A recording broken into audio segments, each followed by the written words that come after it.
Lucy, and I'm doing enamel hyperplasions and their effect on height. And basically, enamel hyperplasias are markers of a growth disruption that occur when you're a child, and looking at whether that actually has a fundamental impact on your total height when you're fully grown, which does have some social implications, I swear. There hasn't been a single US president in the last 100 years who was below average height, so it does affect you. And I'm not totally. So basically, during childhood, there are two main growth periods which you probably remember: juvenile and puberty, and girls tend to enter the pubertal growth period a little bit earlier than men. And because of this, most of your adult height is determined by your pre-pubertal growth. So because boys are concentrating on growing their long bones for a little bit longer, that's why they tend to end up a little bit taller than girls. So there are a lot of different things that tend to impact on height, and there's some evidence that men are a little bit more sensitive to environmental changes than women are, particularly when they're in the uterus. But studies into this are fairly contradictory, and it's made it a little bit more difficult by the fact that a lot of cultures will preferentially treat men, so it's a little bit confusing.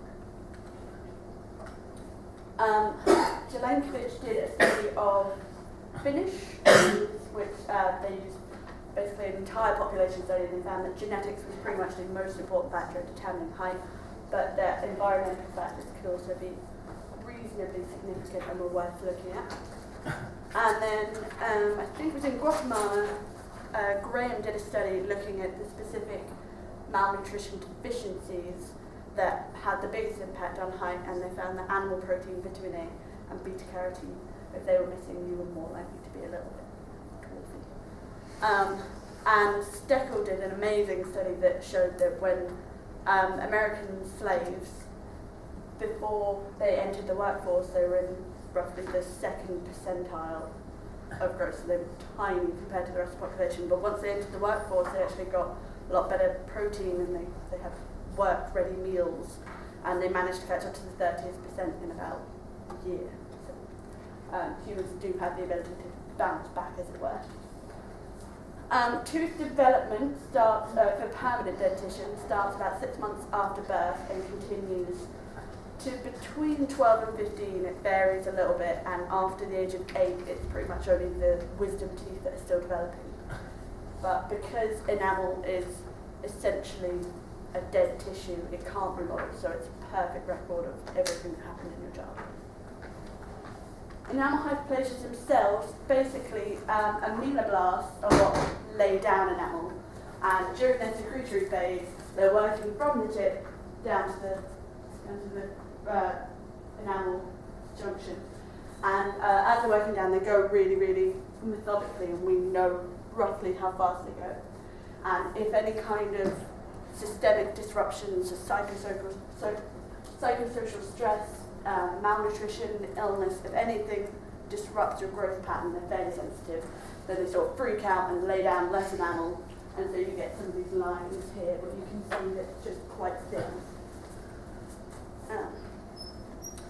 Basically, because we know how fast they move, if you can split up the total tooth height into sections, you can say roughly what age they occurred at, so you can actually date, and you can say, when this bloke was 3, something happened to him, but you can't be too specific.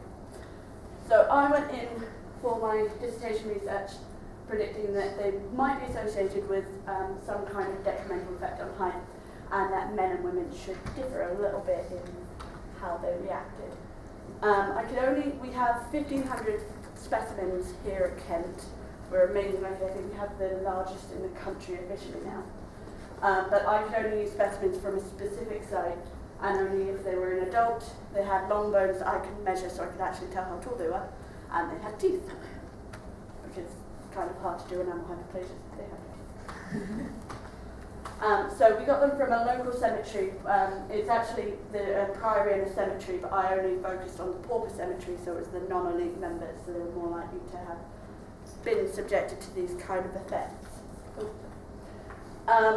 I found that there was a significant difference in the heights between men and women, and that these are some of my figures. So as you can see, men tended to have a few more hyperplasias on average than women. They also tended to suffer a growth disruption earlier than women, and they tended to continue to receive growth disruptions until later into life. So here's the bit that's like legible. So women who experienced the last growth disruption earlier in their life tended to be taller, so they had a better juvenile growth period that was undisrupted. Men did pretty much the same thing, but at the opposite end of the spectrum. If they were older when the first one occurred, then they tended to end up taller because they had longer before they got a growth disruption. Well, that's my reasoning anyway. This one is weird. Men are awkward. The more hyperplasias that my men had, the taller they ended up, which doesn't actually make much scientific sense. So if you have a social explanation for it, because you're probably more informed on the social factors, feel free to let me know. At the moment, my current theory is that there's possible familial favouring of slightly more sickly children, so they end up with maybe a better diet if they are suffering more illnesses, and overall that actually ended up better. But I could be wrong. So I did find there was a statistically significant relationship with adult stature and linear enamel hyperplasia. Unfortunately, I can't be too specific about what they are because they're non-diagnostic in nature, but it does seem to have a very, very small impact on how tall you'll be if you're sick as a child. And thank you for giving me access to the materials. It was very useful. Otherwise, I literally have nothing.